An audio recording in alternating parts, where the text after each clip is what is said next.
I used to hate the shape of the Blackmagic Pocket cinema cameras until I used the Cinema Camera 6K. Now I only mildly dislike it. Now, firstly, it is quite a big camera for the shape, I guess. It's very tall, so like I can fit my entire hand on it, which is good. A lot of mirrorless cameras you can't do that with, but it is just very, very wide, and there's very little depth to it in the forward to backward plane. However, if you are holding it by the handle, the placement of all the buttons is pretty good, like the record button being like right where your finger would sit on any other camera. That's pretty good. There's also a stills button right next to that right here. And then you've got like your ISO, white balance, and shutter speed buttons right there as well. The function buttons on the top are in an okay spot. It's like, it's not the easiest to get to. You definitely can't really easily get it with your finger, but it's not that far of a reach for your thumb, just as all the buttons on the back right here, they're all like accessible with your thumb. However, there is no like dials or D-pad or anything to navigate the menus in any way on the back, like with your thumb there. You have to use the touchscreen. Speaking of the screen, it is a really good quality screen and is very large, a lot bigger than most mirrorless cameras. So that I really like, and it has a pretty good range of tilt. It can go to all the way to horizontal there, and then it can also tilt down a bit if you ever need that. It is a little bit stiff to move. It's not the easiest thing to adjust. It's definitely not as easy as the screen on the S1 II that I'm shooting on now. And one other thing that I don't like, and everyone has always complained about with any of the pocket cameras, is they use NPF batteries, and this little NPF 570 is not going to last very long. So you pretty much have to either have a lot of these or power it externally somehow. Now on the top, it does have a 1/4-20 thread on there. As you can see, I've got a NATO rail attached, which is not ideal because I've only got one screw in that NATO rail, so it can actually twist a little bit, especially if you have a top handle attached to it. So that's just not really what you would want, having a single 1/4-20 thread, when most handles would be either a NATO rail, like I mostly have, or a 3/8 inch thread, which often will have RA locating pins. So it's just not perfect for adding either of those attachment methods, and you're limited to just a 1/4-20. But a really good thing about the built-in mounting points is there's two screws that go into the bottom of the camera. So the plate that's actually on the bottom of the camera is really sturdy. It's not going to twist. If it does come loose, it's not going to like fall off. It'll just be a little bit loose. But having multiple mounting points on the bottom, especially for tripod plates, is very helpful and is very common on cinema cameras. So it's really good that a camera like this does have that, and that is more along the lines of like a box style cinema camera. And one thing that is very different to a box style cinema camera is the I/O. Now this has decent I/O on here, but it's on the left side, just like a regular mirrorless camera. And that's just not ideal if you're rigging it up with a handle, for example. Like I've got this Condor Blue Rosette handle right here, and the HDMI cable and even the power cable is like right on my wrist there. Pretty much everything that is going to be coming out of the camera is going to be coming out that left side. And like, luckily I only have HDMI and power right now, but if I had audio, like multiple mics and potentially a USB for external recording, or even headphones, like there's just so many things that's going to be sticking out that left side. So if you do want a handle on the left, this sort of situation may not be the way to go. So it just makes it a little bit harder to use a left handle when you've got all those cords coming out this side of the camera. And another sort of good and bad thing about this camera when it comes to rigging it up, if you want to use it without a rig, it's great. The screen is really big, it's very bright, it's very accurate. But if you were going to rig this up in basically any way, you're probably going to have an external battery.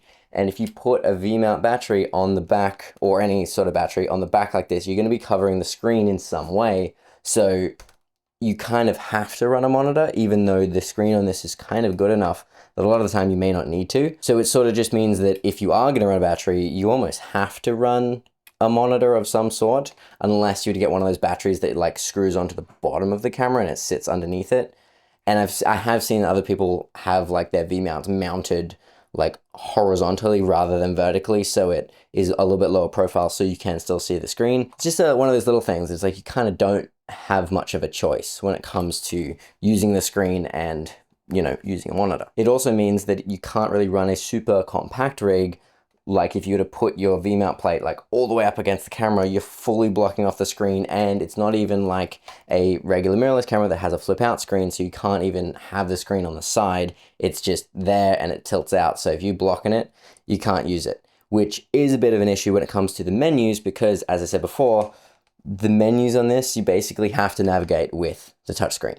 So if you block it, you basically can't do anything with the menus. Now, when it comes to a camera like this versus a Pixus 6K, which shares a sensor with this camera, boxes like that and like the FX6 or like the C400, they're going to be way more riggable and they have much better I/O. The in and out ports on those sort of cameras will most likely be on the back, so it's less in the way of any handles or anything like that.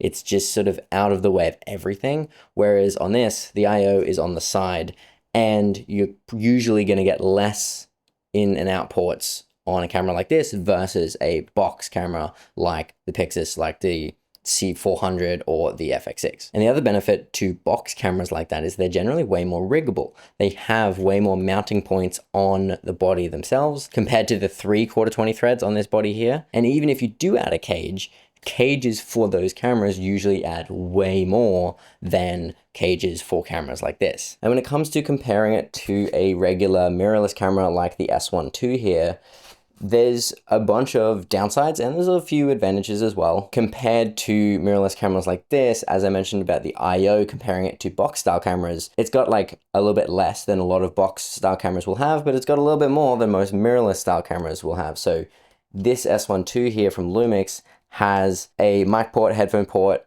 USB port, and HDMI. It also has a remote port on the other side, but that's more of a photography thing anyway. But when it comes to that like regular I/O, now it's on the same side, it's all just sort of there in the way a little bit, but there is more on the Cinema Camera 6K. And speaking of that I/O, as I mentioned with the power cable coming out the side there, with a camera like this, you can usually power them with USB-C. Whereas with the Cinema Camera 6K, you have to power it with the particular DC power cable, which like this is the one that comes with it, but it like plugs into a wall, which is not that helpful a lot of the time unless you're just going to use it as a studio camera and it never moves. So I actually ended up having to buy a DTAP to DC cable that would fit the Cinema Camera 6K just to be able to power it using external power at all. I'll leave the one that I got in the description. It's just a coiled DC to DTAP from Alvin's Cables, and it's been pretty good so far. Now, whether USB-C or DC is better or worse than the other, it's like they both have their advantages. USB-C is a little bit more common, and you don't have to like go and get a specific cable, and it is a bit easier to just use USB-C. However, like a locking DC connector is, you know, definitely more secure, and you can plug it straight into most V-mount plates or V-mount batteries, but it just doesn't have the versatility that USB-C does. However, you're not going to power a bigger cinema camera with USB-C. It's always going to be some sort of DC input anyway. Another feature that a lot of mirrorless cameras like this have is sensor stabilization,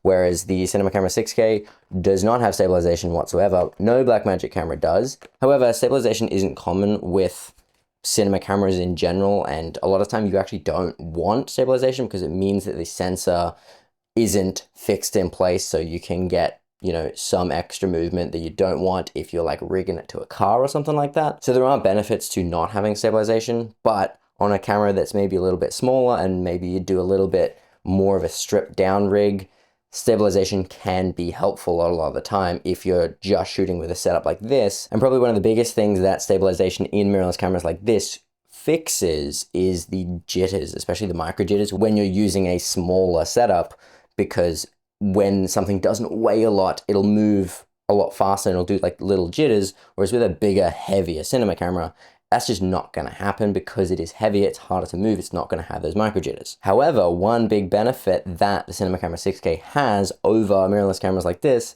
is that you can actually stabilize it using their gyro data in Resolve. Because it shoots B-RAW and it's an actual Blackmagic camera, the production to post-production workflow is really good. So you can actually stabilize it using the data that the camera collected, and it's just in the metadata of all the files that it shoots. So you don't necessarily have to use like the regular perspective stabilization that you would use on any other clip. You can actually just stabilize it using the gyro data, which maybe if you wanted to like fully smooth things out and make it look like we're shot in a gimbal, probably not going to be the case. But if you want to just sort of stabilize it a little bit and get rid of some of those little shakes, it can be very useful. And because cameras like the S1 II here are built kind of as photography cameras, or they at least look like photography cameras, they can usually take pretty good photos. They have mechanical shutters and a lot of photography features, even viewfinders a lot of the time.